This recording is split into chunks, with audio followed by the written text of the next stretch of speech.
Good evening.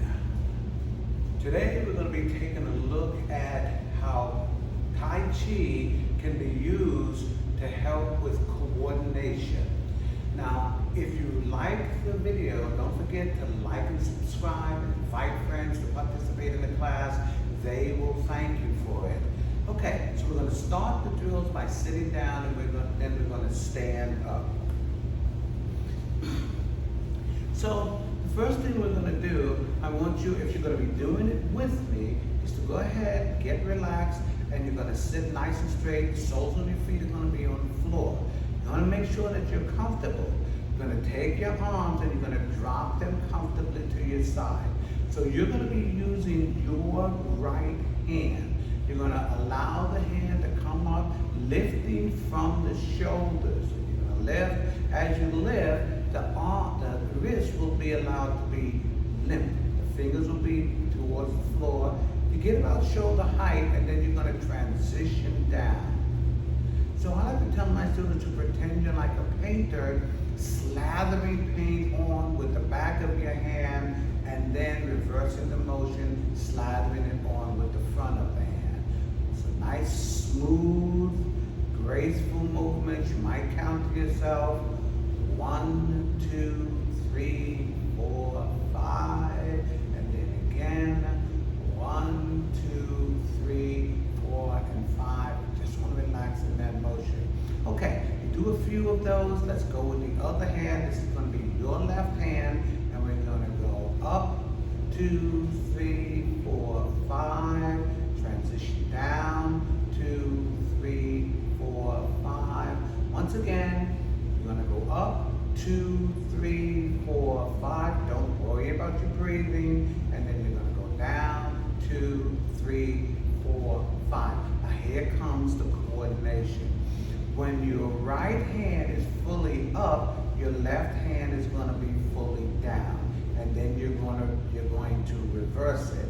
So your right hand is going to go down and your left hand is going to go up. The key is to keep both hands moving constantly.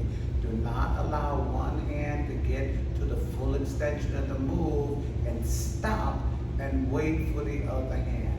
Keep the hands in motion. Going up, floating down.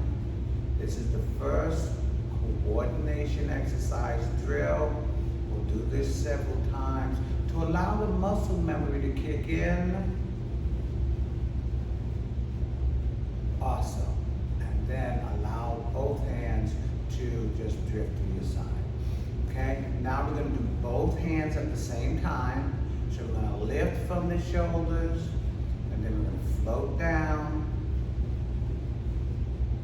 And then we're going to lift from the shoulders again. And we're going to float down. Awesome. And we're going to lift from the shoulders. And we're going to float down. All right. Now, using your right hand, we're ready to move into the second drill. Okay, you're going to go just above your sternum, and you're going to roll the hand around in a big circle going forward. That's an outward motion that way. The hand's rolling forward. Okay, now the left hand, bring it to your sternum, and you're going to just roll outward and forward.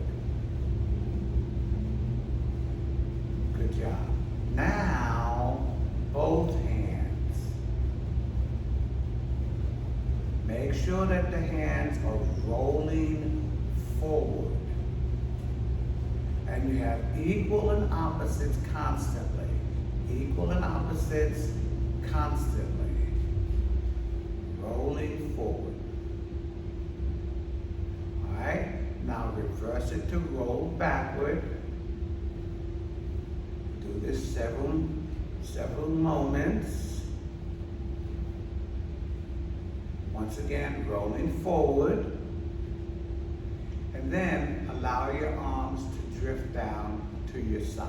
Very good. Okay, So now we're going to do the movements of a technique that's in the pattern, the 1 to 24 pattern. It's called cloud hands. And the way we're going to do that is I want you to bring your right hand up. And I want you to pretend that you're sitting in a car and you're turning the car to the right. Now the hand is going to be allowed to drift all the way to your opposite shoulder and come around. And you're driving a car. Do this a few rotations, a few revolutions. All right. Allow that hand to relax. Now we're going to take your left hand and turn the car to your left. Again, the hand's going to go all the way to the other side.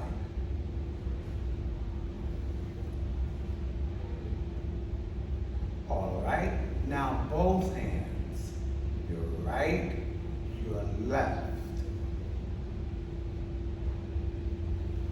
And you're going to have equal opposites again.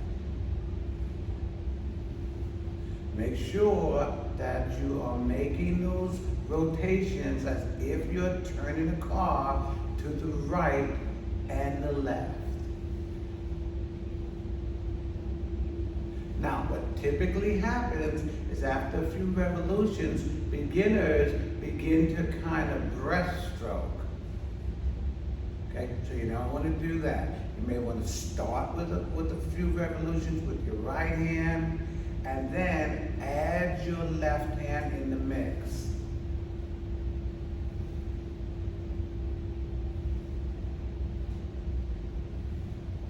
And allow your arms to drop to the side. Okay, so for the final exercise, we're going to put it all together. This technique is called cloud hands. So I'm going to start by standing. And I'm going to take a look at the stepping motions first. I'm going to take my left foot, which would be your right foot, and you're going to step with the foot and bring the other leg over. Step with the foot, bring the other foot over. Step with the foot and bring the other foot over. Then reverse it. This will be your left leg. So step with the foot and bring the other foot over. You're going to step with the foot and bring the other foot over. You're going to step with the foot and bring the other foot over. Then you begin the movements of cloud hands. Remember, your right hand is going to be turning the car to the right. Your left hand is going to be turning the car to the left. It's going to take a bit of synchronicity, left and right, and left and right. We're going to do this a few times till we get comfortable with the movement. We also have to get the muscles to get relaxed and develop a kind of muscle memory.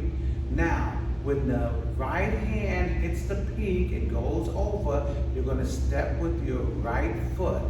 It's right and left and right and left and right and left. I'm going to stay here a few moments, digesting the information, see what we need to improve on. Now you're going to be stepping to your left. Remember, the left hand's going to get to the top, left and right and left and right and left and right. Okay, so let's see if we can do it nice and smooth to the right and then to the left. Here we go. Right and left and right and left and right and left. Go the other way. Left and right and left and right and left and right. Allow your hands to rest at your side, and that's going to complete today's exercise. I highly recommend, in order to improve your coordination, you're going to do these exercises with a bit of consistency. If you do it on a Monday and then you don't come back to another Monday, the gain has actually been lost. So you're going to want to do it a couple of times within a 24-hour period. Meaning, if you do it at 9 o'clock in the morning on one day, you're probably going to want to do it before that 9 o'clock period again and build on it. It should take no longer than a couple of hours to actually master that move. Okay, don't forget, if you enjoyed the video, like and subscribe, tell a friend about us, and I'll see you in the next class.